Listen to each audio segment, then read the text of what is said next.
you. There are other people here in the room, George. I mean, after all, I did miss votes to get here. I'm wondering whether I'm looking at you right now. Do you differ at all from Mayor Giuliani, Governor Romney, or Senator McCain? Then Senator Thompson, and Ron Paul gets the last word on this round. Go ahead, Congressman Tancredo.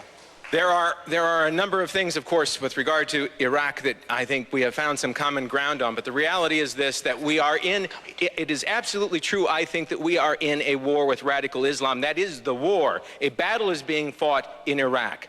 Now, can we win the military battle on the ground? Yes, we can. Our guys are the best in the world, and the people that are serving there cannot be faulted in any way. One of the things, however, that I must say I am concerned about are the rules of engagement that apparently are restricting the ability of our people to do their job and to protect themselves. No one should ever go into harm's way. No president should ever send anyone in this military into harm's way and keep one arm tied behind them. These rules of engagement have got to be reviewed, and no president should ever pursue them in this way or let people go in to a battle and be actually at risk. I unveiled a statue for a guy by the name of Danny Dietz in my district, a Navy SEAL. Danny Dietz is dead because the rules of engagement did not allow them to do what they needed to do over there. That is unacceptable. In the broader picture, of course, you are absolutely right. We have to do something about the fact that there is no political or economic solution being developed by the Iraqis, and you have to push them into it. America cannot be the police force in Iraq. It cannot remove itself entirely from Iraq, but Iraq has got to take control of Iraq. Governor Thompson, then Congressman Paul, you get the last word. Congressman Tancredo, how do you cover the understanding? Yeah, listen, let me suggest we think about something in the area of health care that perhaps is unique, different, and scary to some people, but that is this. The government, it's not the responsibility of the federal government to provide womb-to-tomb health care for Americans. Okay? And so we constantly debate on exactly what way we want to push government control of this issue, but in every way we're doing it, it's unhealthy. It is unhealthy to have a government health care plan in America. There are some things we can do, absolutely. The expansion of health savings accounts, that increases individual responsibility. The allowing for people to actually take the reimportation of prescription drugs. And not only that, but let's do something about the 12 to 20 million illegal aliens in this country that are taking a large part of our health care dollars. Thank you. Gentlemen, I want to give this back to David Yepsen in a second, but I just want to clear something up first. Congressman Tancredo, I know you voted against the expansion of the children's health insurance this week. This is just yes or no, Governor. My task as President of the United States is primarily to do one thing. By the way, not to make sure everybody has health care or everybody's child is educated. My task is to do one thing, to protect and defend this country. And that means to deter, and I want to underline deter any kind of aggression, especially the type we are threatened with by al-Qaeda, which is nuclear attack. I read the National Intelligence Estimate.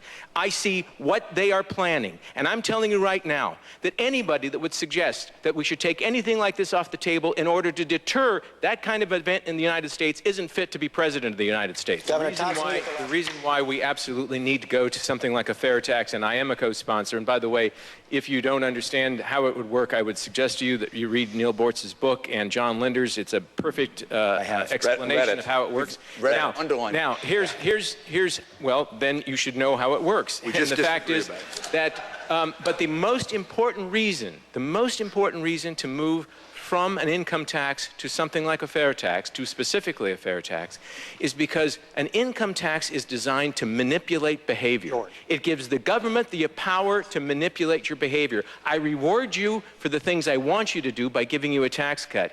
I penalize you for the things I don't want you to do by raising your taxes. Okay. That's too much power for the federal government. It is always going to be overeating power. I've got to move on. I've got to move on now. Sorry, Governor. I've got to move on right now.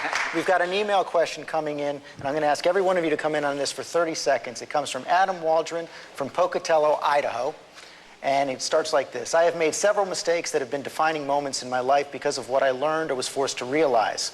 What is a defining mistake of your life and why? I have no doubt of what the greatest mistake in my life has been, and that is that it took me probably 30 years before I realized that Jesus Christ is my personal Savior. Congressman Tancredo, thank you all very much. We have one more.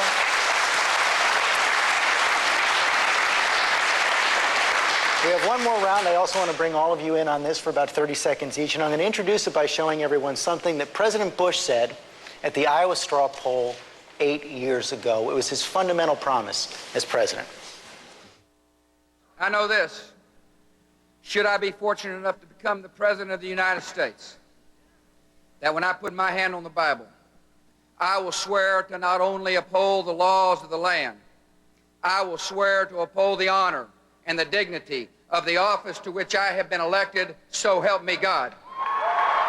Congressman Tancredo, that was the core promise of President Bush's campaign, to restore honor and dignity to the Oval Office. What will you restore to the Oval Office?